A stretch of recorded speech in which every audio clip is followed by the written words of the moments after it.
This is a sample of my current juvenile and mutts. Males.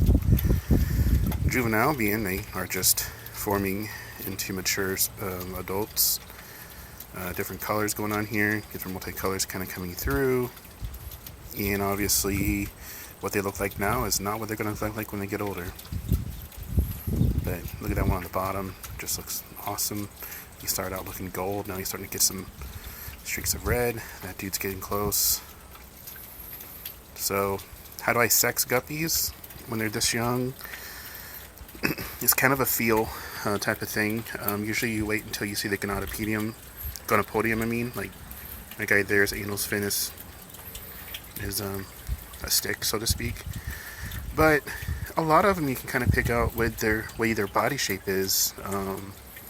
The males tend to be a little bit longer than the females, and the males tend to not obviously don't develop the gravid spot in the back. So a lot of times it's spotting fish that don't have the gravid spot and bringing them in here. Now if I look at these in more detail, do I spot any that could end up being a female in this group? The answer is no, not at this time. But there is a possibility there could be a female here being harassed by all the males, but it does not appear that way. So why do I keep the males separate? Keep them separate here because it's outside, and theory-wise, I think they develop better finnage when they're not using their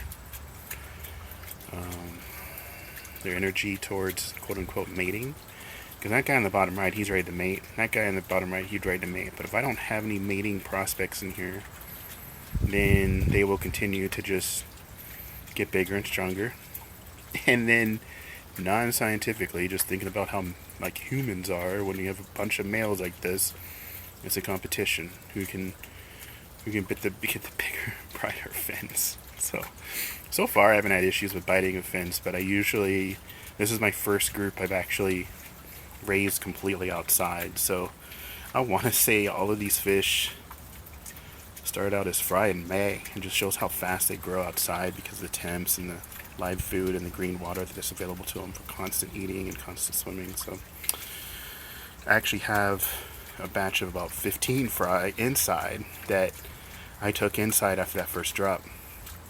That was about 2.5 months ago, and they still are not sexually mature and smaller, and it just shows what outside does to these, just like ramps them up. But I definitely, if I was to keep these fish year round, I would not succumb them to high temps their full life. Obviously things are going to start calming down here outside in Nebraska, but not until the next 2 weeks. We're going to be in the highs in the 90s, lows in the 60s, and so the water temp in the tanks out here are going to probably swing from 70 degrees to 80 degrees, maybe 85, which these guys get used to it.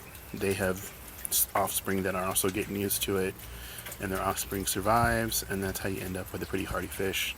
Pretty hardy yet colorful fish too, it seems. So I don't know, hopefully this video comes out pretty well and not too blurry, and you see some of the juveniles that are kind of coming out of here. I want to say this is probably my favorite tank because the males can develop such crazy finnage and tails and coloring that is so much different than when they start out. So kind of why I keep these videos as well, just to kind of get documentation of how things are looking at certain times. If they're in a tank, obviously I would see them better, but I can move more volume and get more coloration here outside. So far looking at these guys, they look pretty healthy. I don't see any like skinny bodies or any weird looking stringy poop, so we'll just keep it going. I'm going to put them back in gently and let them go.